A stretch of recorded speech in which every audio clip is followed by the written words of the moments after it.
Berjumpa kembali kita dalam pembelajaran kita hari ini. Kita tetap bersyukur masih diberikan kesehatan sehingga kita bisa melakukan pembelajaran hari ini. Pada pertemuan sebelumnya, kita sudah mempelajari tentang manusia purba di Indonesia. Masih ingat kan manusia purba di Indonesia? Ada 3 jenis manusia purba di Indonesia. Yang pertama, jenis Meganthropus. Yang kedua, jenis Pithecanthropus dan jenis Homo.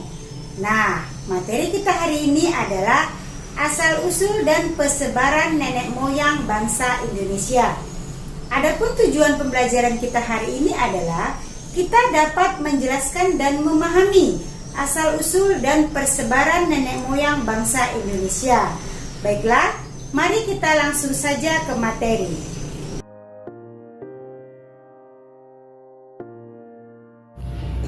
Asal-usul nenek moyang bangsa Indonesia. Banyak pendapat yang bermunculan terkait dengan dari mana sejatinya asal-usul nenek moyang bangsa Indonesia. Para ahli sejarah saling mengeluarkan argumennya disertai dalih pembenaran dari dugaannya masing-masing.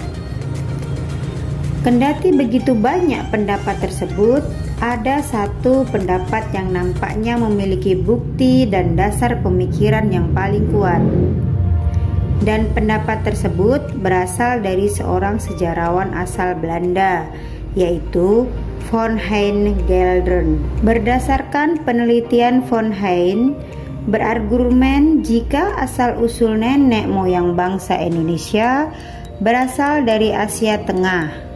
Diterangkan olehnya bahwa semenjak tahun 2000 sebelum Masehi sampai dengan tahun 500 sebelum Masehi, dari zaman batu Neolitikum hingga zaman perunggu, telah terjadi migrasi penduduk purba dari wilayah Yunan, Cina Selatan, ke daerah-daerah di Asia bagian selatan, termasuk daerah kepulauan Indonesia. Perpindahan ini terjadi secara besar-besaran, diperkirakan karena adanya suatu bencana alam yang hebat atau adanya perang antar suku. Daerah kepulauan di Asia bagian selatan ini dinamai dengan sebutan Austronesia, yang berarti Pulau Selatan. Austronesia sendiri mencakup wilayah yang amat luas, meliputi pulau-pulau di Malagasy atau Madagaskar hingga Pulau Paskah, dan dari Taiwan hingga Selandia Baru. Pendapat Von Hein ini dilatar belakangi oleh penemuan banyak peralatan manusia purba pada masa lampau yang berupa batu beliung persegi di seluruh wilayah Indonesia, meliputi Sumatera, Jawa, Kalimantan, dan Sulawesi. Peralatan manusia purba ini sama persis anak-anak dengan peralatan manusia purba di wilayah Asia lainnya seperti Myanmar, Vietnam, Malaysia, dan Kamboja, terutama di sekitar wilayah Yunan. Sebutan Melayu Indonesia bagi orang-orang Austronesia secara umum berlaku untuk semua dari mereka yang menetap di wilayah Nusantara. Akan tetapi, berdasarkan waktu kedatangan serta daerah yang pertama kali ditempati bangsa Melayu Indonesia ini dapat dibedakan menjadi 3 subbangsa yang antara lain bangsa Proto-Melayu, bangsa Deutero-Melayu, dan bangsa primitif. Nah, berikut penjelasannya ya. 1. Bangsa Proto-Melayu atau Melayu tua.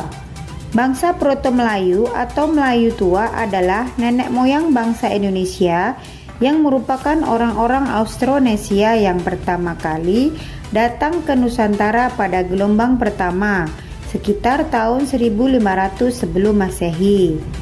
Bangsa Proto-Melayu memasuki wilayah Indonesia melalui 2 jalur, yaitu jalur barat melalui Malaysia, Sumatera, dan 2 jalur utara atau timur meliputi Filipina, Sulawesi. Bangsa Melayu tua ini dianggap memiliki kebudayaan yang lebih maju dibandingkan manusia purba umumnya pada masa itu. Yang termasuk keturunan Proto-Melayu ialah suku Dayak dan suku Toraja. 2. Bangsa Deutero-Melayu atau Melayu Muda. Bangsa Deutero-Melayu atau bangsa Melayu Muda adalah nenek moyang bangsa Indonesia yang merupakan orang-orang Austronesia yang datang ke Nusantara pada gelombang kedatangan kedua, yaitu pada kurun waktu 400 sampai 300 sebelum Masehi. Bangsa Melayu Muda, Deutero-Melayu, berhasil melakukan asimilasi dengan pendahulunya yang tak lain adalah bangsa Melayu tua atau Proto-Melayu. 3. Bangsa primitif. Sebetulnya anak-anak ibu, sebelum kelompok bangsa Austronesia masuk ke wilayah Nusantara, sudah ada beberapa kelompok manusia purba yang sudah lebih dahulu menempati wilayah tersebut. Mereka adalah bangsa primitif dengan budaya yang sangat sederhana. Mereka diantaranya adalah manusia Pleistosin, suku Wedoid, dan suku Negroid.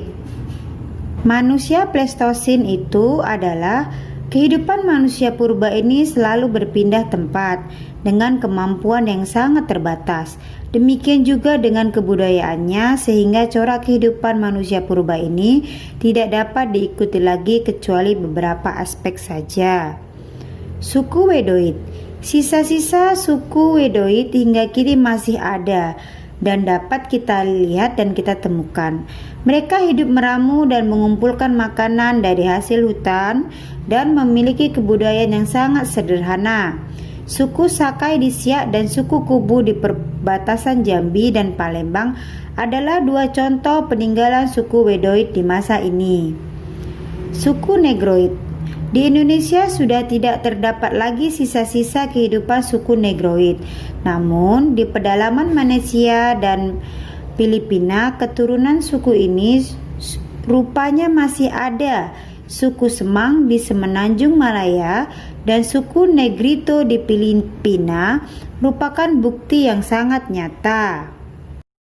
Kesimpulan pembelajaran kita hari ini adalah 1. Proto-Melayu diyakini sebagai nenek moyang orang Melayu Polinesia yang tersebar dari Madagaskar sampai pulau-pulau paling timur di Asia Pasifik. 2. Deutero-Melayu merupakan ras yang datang dari Indochina bagian utara. Mereka membawa budaya baru berupa pekakas dari senjata besi di Kepulauan Indonesia. 3. Melanesoid. Ras lain yang terdapat di Kepulauan Indonesia adalah ras Melanesoid. Mereka tersebar di lautan Pasifik di pulau-pulau yang letaknya sebelah timur Irian dan benua Australia. 4. Negrito dan Wedit.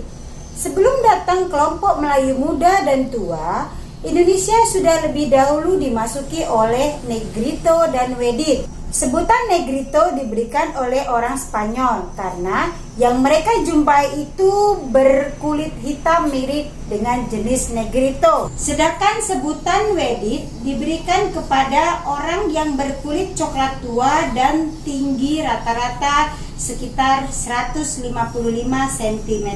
Itulah kesimpulan pembelajaran kita hari ini. Apabila anak-anak ibu masih kurang mengerti dan kurang jelas, mari kita diskusikan ke ruang Discord. Untuk materi minggu depan, kalian bisa membaca buku paket halaman 46 dengan materi corak kehidupan masyarakat pada zaman pra-aksara.